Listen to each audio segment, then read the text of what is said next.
12월 31일 목요일 새벽기도 시작하겠습니다. 하나님의 말씀 학개서 2장 10절에서 23절입니다. 학개서 2장 10절에서 23절까지 함께 봉독합니다. 10절입니다.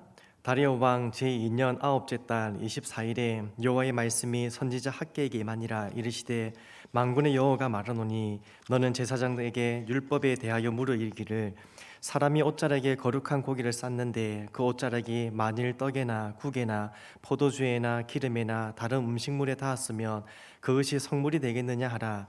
학개가 물음에 제사장들이 대답하여 이르되 아니니라 하는지라. 학개가 이르되 시체를 만져서 부정하여 지은 자가 만일 그것들 가운데 하나를 만지면 그것이 부정하겠느냐 하니 제사장들이 대답하여 이르되 부정하리라 하더라. 이 학개가 대답하여 이르되 여호와의 말씀에 내 앞에서 이 백성이 그러하고 이 나라가 그러하고 그들의 손의 모든 일도 그러하고 그들이 거기에서 드리는 것도 부정하니라. 이제 원하건대 너희는 오늘부터 이전 곧 여호와의 전에 돌이 돌 위에 놓이지 아니하였던 때를 기억하라. 그때에는 20고루 곡식 더미에 이른즉 10고루 뿐이었고 포도즙 틀에 50고루를 길러 이른즉 20고루 뿐이었느니라. 만군의 여호와가 말하노라. 내가 너희 손으로 지은 모든 일에 곡식을 마르게 하는 재앙과 깐부기 재앙과 우박으로 쳤으나 너희가 내게로 돌이키지 아니하였느니라. 너희는 오늘 이전을 기억하라. 9째 달 24일 곧 여호와의 성전 지대를 쌓던 날부터 기억하여 보라. 곡식 종자가 아직도 창고에 있느냐? 포도나무, 무화과나무, 성누나무, 감람나무의 열매가 맺지 못하였느니라. 그러나 오늘부터는 내가 너희에게 복을 주리라. 그달 24일에 여호와의 말씀이 다시 학개에게 임하니라. 이르시되 너는 유다 총독 스룹바벨에게 말하여 이르라. 내가 하늘과 땅을 진동시킬 것이요 여러 왕국들의 보좌를 엎을 것이요 여러 나라의 세력을 멸할 것이요 그 병거들과 그 탄자를 엎드려뜨리니 말과 그 탄자가 각각 그의 동료의 칼에 엎드러지리라. 만군의 여호와가 말하노라. 스알디엘의 아들 내 종 스룹바벨아, 여호와가 말하노라. 그날에 내가 너를 세우고 너를 인장으로 삼으리니 이는 내가 너를 택하였음이라. 만군의 여호와의 말이니라 하시니라. 아멘. 학개서는 총 4개의 메시지로 구성되어 있습니다. 1장의 첫 번째 메시지는 성전을 재건하라, 그런 메시지가 선포되었고요. 2장 1절에서 9절까지 어제 말씀이죠. 이제 두 번째 메시지였는데 보잘것없는 성전을 보는 백성들에게 실망하지 말라는 그런 위로와 격려의 메시지가 전해졌습니다. 이제 오늘 본문에는 세 번째와 네 번째 메시지가 연이어 기록되어 있습니다. 먼저 2장 10절에서 19절을 보면 백성들의 거룩의 문제를 지적하시면서 선교를 통해서 복을 누리게 될 것을 말씀하고 있습니다. 학개는 어제 본문에서와 마찬가지로 어떤 메시지를 전달하기 위해서 문답법을 사용합니다. 12절과 13절에 그냥 묻고 답하는 그런 내용들이 있는데요. 말씀을 좀 이해하기가 어렵습니다. 그런데 정리하자면 이런 내용입니다. 거룩한 고기를 싼 그 옷자락의 거룩함이 다른 음식에게 전달되겠느냐는 겁니다. 그때 물었더니 제사장들은 아니라 그렇게 답했습니다. 반대로 시체를 만져서 부정한 자가 다른 것을 만지면 그 부정함이 전달되겠느냐 그렇게 묻습니다. 그때는 그렇다고 대답합니다. 요점은 거룩함은 전달되지 않지만 부정함은 전염병처럼 잘 전달된다는 겁니다. 그런데 그것이 지금 제사장들과 선민들과 무슨 상관이라는 겁니까? 지금 너희들이 그렇게 부정하다고 하나님은 말씀하는 겁니다. 14절을 한번 보십시오.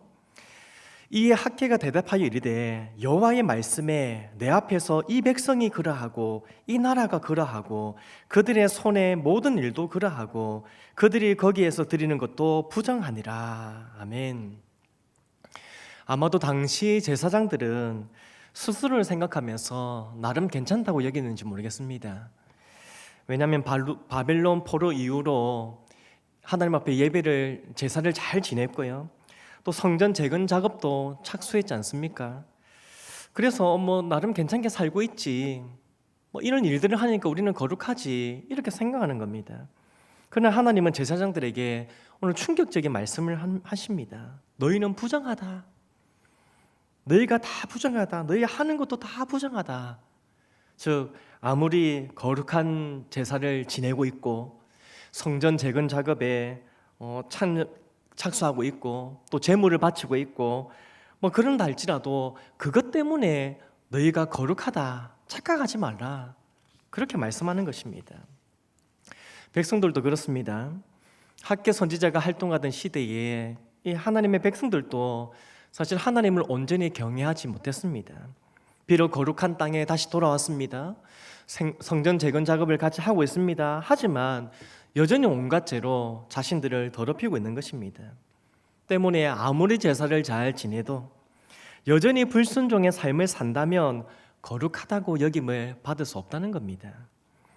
또한 성전 재건하는 일을 하고 있어도 그 마음과 생활이 부정하면 여전히 그는 부정하다고 하나님 말씀하시는 겁니다. 그렇습니다. 사랑하는 성도 여러분, 교회 와서 예배 드린다고 우리가 거룩한 자가 되는 것이 아닙니다. 하나님의 일에 동참하고 있다고 해서 절로 거룩함을 입는 것이 아닙니다. 거룩한 사람들과 어울리고 있다고 그 무리 속에 내가 속해 있다고 해서 나도 덩달아 거룩하다고 생각해서는 안 됩니다. 거룩은 주의 보혈과 말씀 순종의 성결의 삶을 통해서 입는 것입니다. 종교적인 의식과 다른 사람의 공로와 어떤 그런 좋은 분위기로 거룩함을 입게 되는 게 아니라는 겁니다. 따라서 우리는 아직 청산되지 않은 죄가 있다면, 그리고 해결되지 못한 죄가 있다면 속히 회개하고 거룩함을 입어야 한다는 겁니다. 종교생활을 잘하고 있다고 나는 거룩하다 착각할 것이 아니라 진심으로 주님 앞에 회개하고 신실하게 하나님의 말씀을 따르며 하나님을 경외하는 삶을 사는 그런 우리 자신의 삶이 그런지를 살펴야 한다는 것입니다. 계속되는 이 15절에서는 백성들에게 새로운 시대에 걸맞는 새로운 삶을 살도록 이제 촉구하고 있습니다. 15절을 보시면 이제 원하건대 너희는 오늘부터 이전 곧 여호와의 전에 돌이 돌 위에 놓이지 아니할 때는 그때를 기억하라. 너희는 기억하라고 합니다. 성전 재건 작업에 소홀히 했을 때 그때를 돌아보라는 것입니다. 그때 너희의 형편과 상황이 어떠했느냐? 하나님의 말씀에 불순종하고 성전 재건 작업을 미루고 있고 오히려 자신의 이익을 얻고자 열심히 달려갔던 그때에 너희들이 잘 되었는가? 그때를 한번 생각해 보라는 겁니다. 어떻습니까? 하나님의 백성들이 하나님의 일에 관심을 가지지 않고 자신의 필요를 채우기 위해서 달려갔을 때 그때 잘 되었습니까? 아닙니다. 오히려 더 힘든 삶이 지속되었다고 말씀합니다.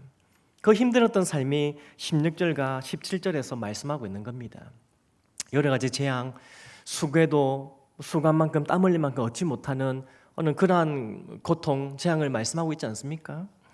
사랑하는 성도 여러분, 하나님께서 선민들에게 불순종했을 때의 힘들었던 과거를 다시 회상해봐라, 다시 생각하라, 그렇게 하는 이유가 뭐겠습니까? 불순종했을 때에 어떤 결과를 얻게 됐는지를 정확히 보고 그것을 알고 이제부터는 순종의 길로 가도록 하기 위해서 그것을 생각하는 겁니다. 그래서 순종을 통해서 주어지는 하나님의 복을 얻도록 하기 위해서 하나님께서는 그렇게 말씀하시는 겁니다. 18절과 19절을 보십시오. 오늘 그 말씀이 있습니다. 너희는 오늘 이전을 기억하라. 아홉째 달 24일 곧 여호와의 성전 지대를 쌓던 날부터 기억하여 보라. 19절에 곡식 종자가 아직도 창고에 있느냐? 포도나무, 무화과나무, 석류나무, 감람나무 열매가 맺지 못하였느니라. 그러나 오늘부터는 내가 너희에게 복을 주리라. 아멘. 그러나 오늘부터는 내가 너희에게 복을 주리라 말씀합니다. 그렇습니다. 다시 하나님을 경외하고 하나님의 임재를 사모하고 하나님 말씀에 순종하는 마음으로 성전 재건 작업에 열심을 내면 다시 축복의 삶으로 전환시켜 주실 것이라고, 저주를 끊고 축복을 누리는 그 삶으로 인도해 주시겠다고 약속하고 있는 것입니다. 하나님께서 자기 백성들을 이렇게 축복의 삶으로 아름답게 변화시키는 역사는 20절 이하의 내용을 보아도 알 수 있습니다. 오늘 20절에서 23절은 학개가 전하는 네 번째 메시지로 이 스룹바벨을 개인에게 주어지는 메시지입니다. 스룹바벨은 1차 포로 귀환의 지도자였고요, 성전 재건 작업의 핵심 인물입니다. 그는 하나님의 일에 정말 열심히 내었던 순종의 사람으로 좀 가장 위로가 필요한, 지금 가장 격려가 필요한 그런 사람입니다. 오늘 이러한 사람에게, 이러한 스룹바벨에게 주어지는 하나님의 약속을 한번 보십시오. 23절입니다. 만군의 여호와가 말하노라, 스알디엘의 아들 내 종 스룹바벨아, 여호와가 말하노라, 그날에 내가 너를 세우고 너를 인장으로 삼으리니 이는 내가 너를 택하였음이니라, 만군의 여호와의 말이니라 하시니라. 아멘. 오늘 하나님께서 스룹바벨에게 인장으로 삼겠다, 그렇게 말하는데요, 인장으로 삼겠다는 말은 왕권을 상징합니다. 예레미야서를 보면 이 예레미야가 예레미야 22장에 스룹바벨의 조부인 여호야긴에 대해서 예언하는 그런 말씀이 있는데요, 스룹바벨 조부인 이 여호야긴 왕은 하나님의 오른손의 인장 반지였지만 하나님께서 그것을 뽑아서 그의 대적인 바빌론에게 던졌다고 그렇게 말씀하고 있습니다. 하나님의 인장 반지였지만 버렸다는 겁니다. 하지만 오늘 이 학개는 이 스룹바벨에게 하나님의 말씀을 받아서 대언하는데요, 이 스룹바벨은 하나님께서 인장으로 삼으셨다, 그렇게 예언의 말씀을 전합니다. 스룹바벨의 조부인 여호야긴은 뽑아서 버렸지만 스룹바벨은 인장으로 삼으셨다는 겁니다. 즉 그를 왕으로 세우시고 그를 통해서 다윗의 왕국이 회복되도록 하시겠다는 그런 말씀입니다. 아마도 하나님의 이 약속이, 이 예언은 힘겨운 시간을 보내고 있는, 또 응원이 필요했던 그 스룹바벨에게 많은 위로가 되었다고 생각합니다. 그런데 참 아이러니하고 그런 사실은 이 스룹바벨이 그의 생애에 왕이 되지 못했다는 겁니다. 인장으로 삼겠다, 왕으로 세우시겠다, 그런 의미인데 왕이 되지 못했다는 겁니다. 그렇다면 스룹바벨을 인장으로 삼겠다는 이 예언이 어떻게 성취되는 것입니까? 사실 이 예언은 종말론적이고 메시아적인 그런 성경을 띠고 있습니다. 즉 스룹바벨을 인장으로 삼겠다는 그 말은 장차 오실 메시아를 가리키고 있는 것입니다. 다시 말하면 스룹바벨의 혈통을 통해서 예수님께서 온 세상의 왕으로 오셔서 열국을 심판하시고 자기 백성들을 구원하시겠다는 그러한 예언의 말씀입니다. 어떻습니까? 이것이 더 큰 은혜이고 더 큰 축복이지 않습니까? 왜입니까? 예수님께서 오시는 것은, 예수님께서 왕으로 오시는 것은 범죄하여 죄의 저주 아래 놓여있던 우리들을 구원하시고요, 우리를 다시 하나님의 거룩한 백성으로 삼아주시고 하나님 나라의 축복을 누리도록 인도하시기 때문에 이것이 더 큰 은혜이고 축복인 것입니다. 그렇습니다. 오늘 스룹바벨을 택하시고 사용하시겠다는 이 예언의 말씀은, 이 말씀에는 선민을 향한 하나님의 마음이 담겨 있는 것입니다.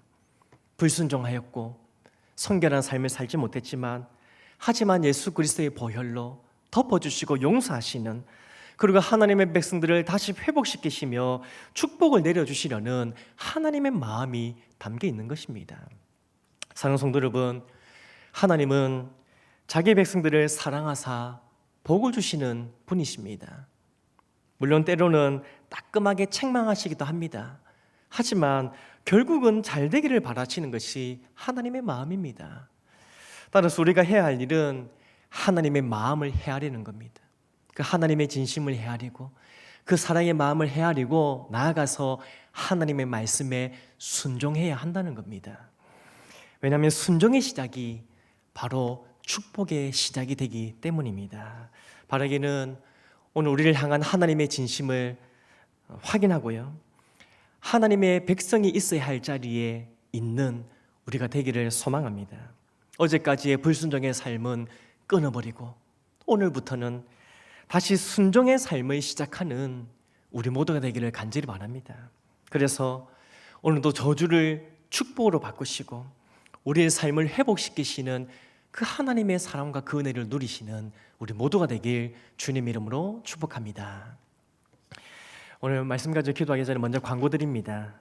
오늘은 오늘 저녁에 10시 30분에 우리 성구 영신 예배를 드리게 됩니다. 실시간으로 영상 예배를 드리게 될 텐데요. 10시 30분 저녁입니다. 함께 참여하셔서 또 한 해를 돌아보시고 감사하고 또 한 해를 잘 마무리하고 또 새해를 또 맞이하는 그런 은혜의 시간을 보내면 좋겠습니다. 오늘 말씀과 또 교회를 위해서 기도하기 원합니다.